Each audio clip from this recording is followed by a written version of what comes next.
नमस्कार, स्वागत है आपका अपने YouTube चैनल अपडेट न्यूज़ में। दोस्तों, आज़ादी के 70 सालों तक देश की सबसे बड़ी समस्याओं में से दो समस्याएं कश्मीर से धारा 370 का खात्मा और अयोध्या में माननीय सर्वोच्च न्यायालय के फैसले के अनुसार भव्य राम मंदिर का निर्माण, इन दो महासमस्याओं को सुलझाकर भारत के प्रधानमंत्री नरेंद्र मोदी ने सदियों से चली आ रही वोट बैंक के व्यापार को खत्म कर दिया। पिछले साल 5 अगस्त को जम्मू और कश्मीर से धारा 370 हटाया गया और इस साल 5 अगस्त को अयोध्या में भव्य राम मंदिर का भूमि पूजन करके पहली बार देश में एक ऐसी चुनी हुई सरकार पर लोगों का विश्वास बढ़ा है जो अपने चुनावी वादों को पूरा करने में तत्पर दिखी है। हालांकि देश में समय समय पर इसके विरोध में छिटपुट घटनाएं भी हुई, लेकिन प्रधानमंत्री नरेंद्र मोदी के दृढ़ इच्छा शक्ति ने असंभव को संभव कर दिया। अब इन सब के बाद भारत में जनसंख्या नियंत्रण कानून लाने के लिए लोगों का स्वर मजबूत हो रहा है। सरकार भी बढ़ती जनसंख्या से निपटने को लेकर कठोर कदम उठाने के प्रयास में है।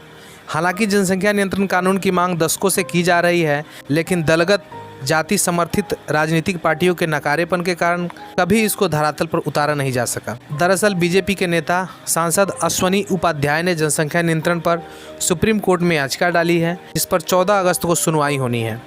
इसी बीच उन्होंने जनसंख्या नियंत्रण कानून को लेकर बीजेपी अध्यक्ष जेपी नड्डा को पत्र लिखा है। पत्र में अश्वनी उपाध्याय ने कहा कि वर्तमान समय में जनसंख्या विस्फोट भारत में बम विस्फोट से भी ज़्यादा खतरनाक है और इसे रोकना बहुत ज़रूरी है। देश की 50% समस्याओं को मूल कारण जनसंख्या विस्फोट ही है। उन्होंने कहा, जनसंख्या नियंत्रण कानून तत्काल प्रभावी होना चाहिए। जो व्यक्ति इसका उल्लंघन करे उसका राशन कार्ड, वोटर कार्ड, आधार कार्ड, बैंक खाता, बिजली कनेक्शन और मोबाइल कनेक्शन बंद होना चाहिए।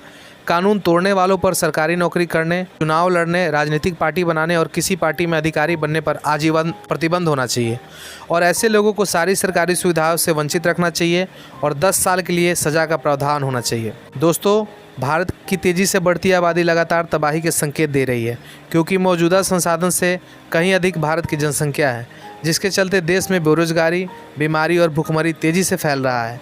एक रिपोर्ट के अनुसार 1 जनवरी 2020 के दिन भारत में 69,000 बच्चों ने जन्म लिया।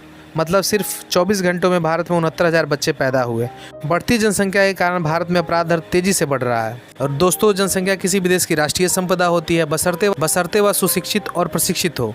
लेकिन हकीकत यह है कि हमारे देश में अभी भी जनसंख्या को लेकर गंभीर और तार्किक सोच नहीं है।